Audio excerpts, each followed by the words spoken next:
Xin chào các bạn. Hôm nay 5 phút thôi sẽ cùng các bạn tiếp tục hành trình về phía Tây của châu Á, đến với một vùng đất gần như hoàn toàn là sa mạc cát và đá. Một khu vực có tới 355 ngày nắng và lượng mưa chỉ có vài chục mm mỗi năm. Nơi mà nhiệt độ ban ngày có thể lên tới 50 độ C nhưng ban đêm có thể xuống dưới mức đóng băng. Một đất nước có diện tích bằng tỉnh Nghệ An và thành phố Hà Nội của Việt Nam, nhưng lại nổi tiếng là một nhà sản xuất nông sản lớn của thế giới. Đó chính là Israel. Về vị trí thì Israel nằm tại Tây Á, trên bờ đông nam của Địa Trung Hải và bờ bắc của Biển Đỏ. Nước này có biên giới trên bộ với Liban về phía bắc, với Syria về phía đông bắc, với Jordan về phía đông, với lãnh thổ người Palestine ở bờ Tây và dải Gaza về phía đông và phía Tây, và với Ai Cập về phía nam. Hiện nay, Israel chỉ có diện tích khoảng 20.770 km², bao gồm cả cao nguyên Golan chiếm được từ Syria trong chiến tranh 6 ngày năm 1967, nhưng không bao gồm dải Gaza và bờ Tây. Về hai vùng đất này, 5 phút thôi sẽ nói ở những video tiếp theo. Các bạn nhớ đăng ký kênh và nhấn chuông nhận thông báo để không bỏ lỡ về hai vùng đất đặc biệt này nha. Về hành chính, nhà nước Israel được chia thành 6 khu vực hành chính.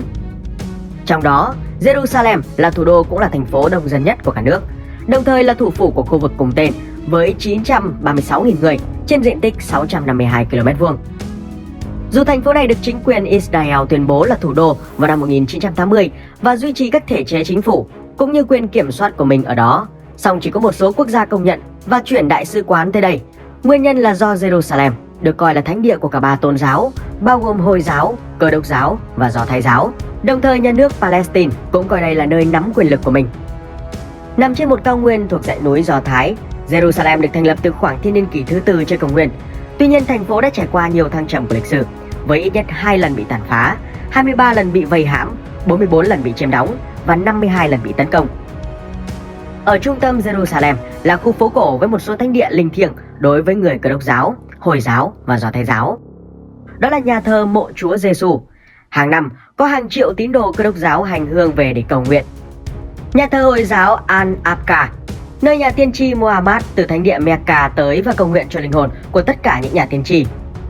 Và đền thờ mái vòm Dome of Rock, cách đó không xa, được cho là nơi nhà tiên tri Muhammad đã bay lên thiên đàng trên con ngựa có cánh. Cuối cùng là bức tường than khóc, nơi Abraham, tổ phụ của người Do Thái, dâng con trai mình là Isaac làm sinh tế. Vì vậy, tín đồ Do Thái từ khắp nơi trên thế giới đã về đây để cầu nguyện và kết nối với lịch sử của họ. Về địa hình, mặc dù lãnh thổ Israel khá nhỏ, nó kéo dài 470 km theo chiều Bắc đến Nam và chỉ 135 km từ Đông sang Tây. Cùng với đó là khoảng một nửa diện tích đất của đất nước là bán khô hạn. Nhưng Israel lại có đặc điểm địa hình của cả một lục địa. Từ đồng bằng ven biển phía Tây đến thung lũng Jordan bán nhiệt đới và biển chết ở phía Đông. Và từ cao nguyên được bao phủ bởi rừng cây, thung lũng màu mỡ ở phía Bắc đến sa mạc và núi đá ở phía Nam. Ở phía Tây, đồng bằng ven biển chạy song song với biển Địa Trung Hải. Khu vực này bao gồm những bờ biển đầy cát, những dải đất canh tác màu mỡ ăn sâu vào đất liền tới 40 km ở phía Nam. Còn ở phía Bắc, đồng bằng bị thu hẹp còn khoảng 5 km và xen kẽ với những núi đá sa thạch và đá phấn đâm sát ra biển. Đồng bằng này là nơi sinh sống của hơn một nửa dân số Israel. Nó bao gồm các trung tâm đô thị lớn, các cảng nước sâu, hầu hết các ngành công nghiệp của đất nước, một phần lớn đất nông nghiệp và các địa điểm du lịch. Đi về phía bắc của đất nước là khu đồi núi, nó bao gồm cả cao nguyên Golan và khu vực Galilee. Trong đó, cao nguyên Golan là một vùng đất ba gian được hình thành bởi các vụ phun trào núi lửa cách đây khoảng 4 triệu năm. Nó có độ cao trung bình khoảng 1.000 m và nổi bật với những vách đá dựng đứng nhìn ra thung lũng Hula.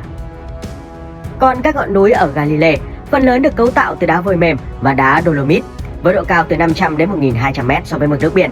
Những con suối nhỏ lâu năm và lượng mưa tương đối dồi dào là nguyên nhân chính khiến cho khu vực này được bao phủ bởi thảm thực vật khá tươi tốt, bao gồm những khu rừng tuyết tùng Liban, bách su gai, xen lẫn cỏ đồng trên núi. Đây cũng là nơi có ngọn núi cao nhất đất nước, đó là núi Mount Meron, cao 1.208 m so với mực nước biển. Ẩn mình giữa những ngọn núi của Galilee và cao nguyên Golan là thung lũng sông Jordan màu mỡ. Dòng sông được cung cấp bởi nguồn nước từ các dòng suối trong núi Hermon. Trong hành trình trải dài 300 km từ Bắc xuống Nam, con sông này chạy qua thung lũng Hula màu mỡ và hồ Kinneret, hồ nước ngọt lớn nhất của Israel, đồng thời là hồ nước ngọt có độ cao thấp nhất trên trái đất, ở độ cao khoảng 200 m dưới mực nước biển. Đi về phía nam Israel, là sa mạc Negev, chiếm hơn một nửa diện tích lãnh thổ, đồng thời là khu vực thưa dân nhất đất nước. Phần lớn sa mạc này được bao phủ bởi đá sa thạch, không phù hợp với hoạt động sản xuất nông nghiệp. Sa mạc Negev còn sở hữu một hệ thống địa chất độc đáo mà không sa mạc nào có được, đó là những magmatism. Hình dạng của nó giống như miệng núi lửa, nhưng không giống như các miệng núi lửa trên mặt trăng. Magmatism được cho là hình thành do sự xói mòn của dòng nước, đặc biệt là các trận lũ quét. Ở mũi Negev gần Eilat trên vịnh Aqaba là những đỉnh núi nhọn được cấu tạo bởi đá granite màu xám và đỏ. Nó bị phá vỡ bởi những hẻm núi sâu và vách đá cao với những lớp sa thạch nhiều màu sắc rực rỡ dưới ánh nắng. Ở phía đông của sa mạc Negev là biển chết và thung lũng Arava, hay còn gọi là Wadi Araba.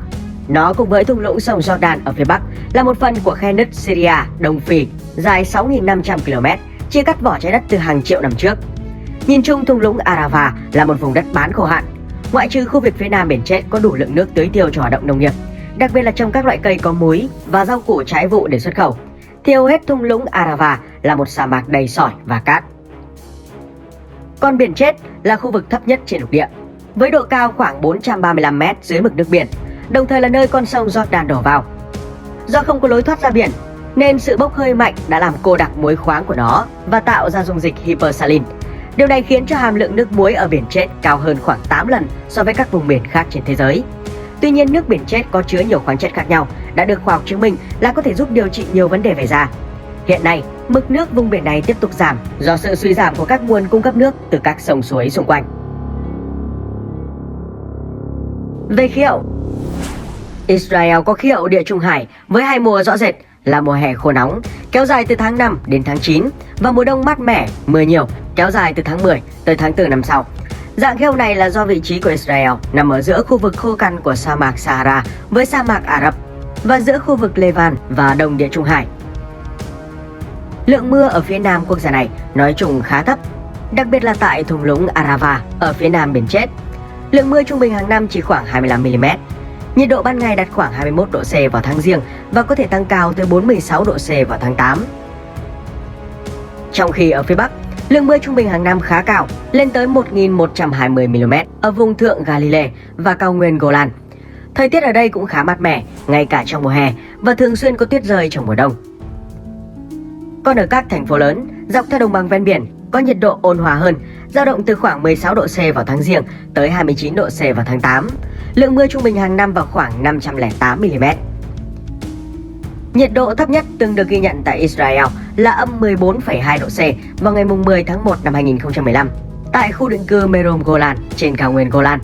Còn nhiệt độ cao nhất từng được ghi nhận là 54 độ C vào ngày 21 tháng 6 năm 1942 tại Tiras Zvi thuộc thung lũng Jordan, cách hồ Kinneret khoảng 30 km về phía nam.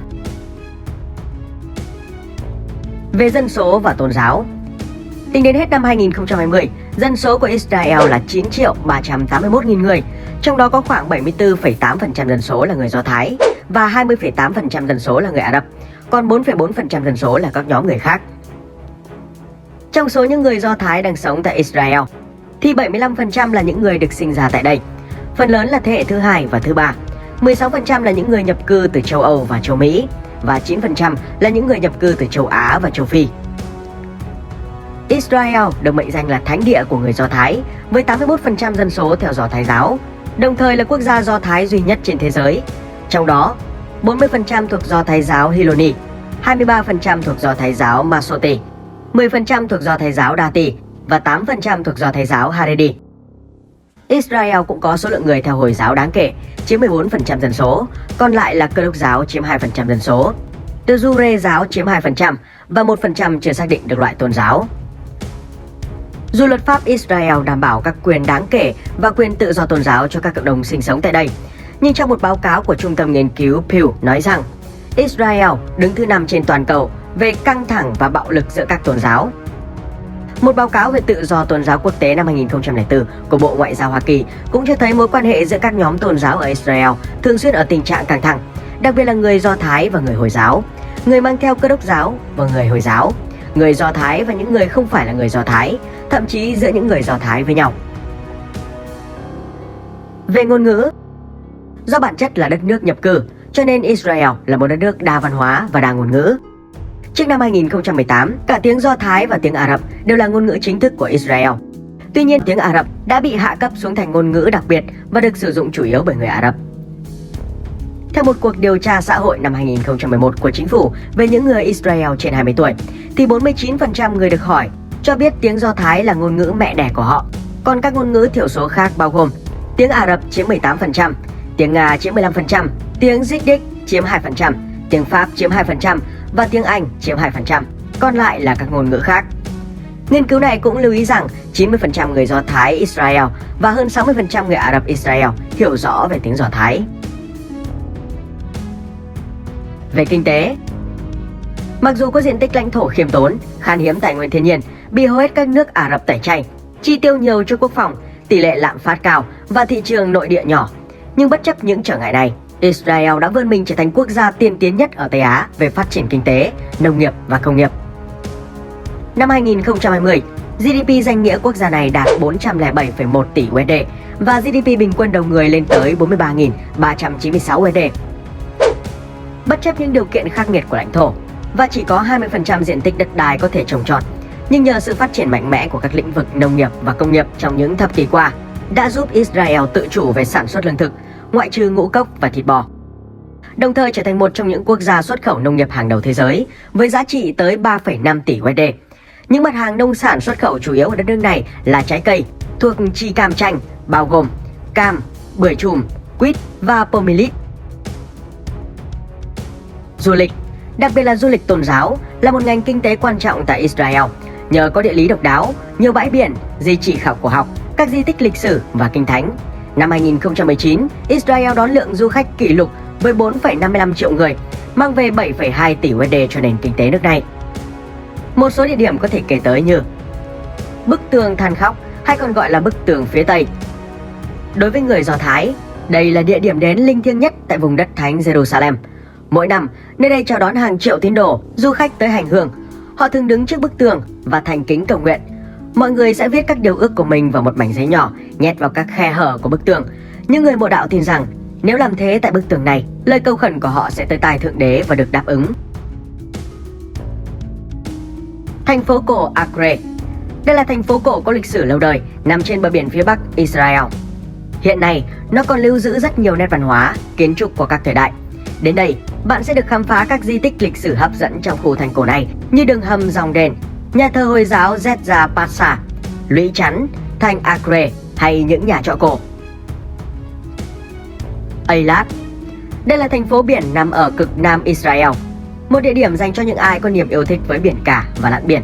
Các rạn san hô dọc theo bờ biển của Eilat vẫn còn tương đối nguyên sơ và khu vực này được công nhận là một trong những địa điểm lặn quan trọng nhất trên thế giới. Mỗi năm có khoảng 250.000 cuộc lặn được thực hiện và hoạt động lặn chiếm 10% thu nhập từ du lịch của thành phố Eilat. Caesarea Maritima. Đây là một thành phố cổ ở đồng bằng Saron trên bờ biển Địa Trung Hải.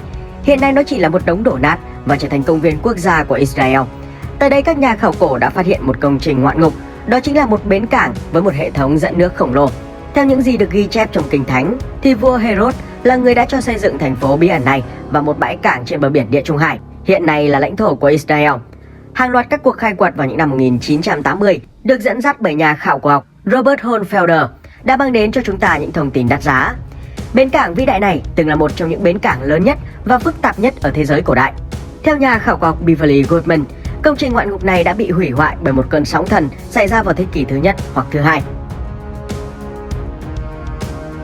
Vậy là 5 phút thôi vừa giới thiệu với các bạn tổng quan về đất nước và con người quốc gia Do Thái Israel.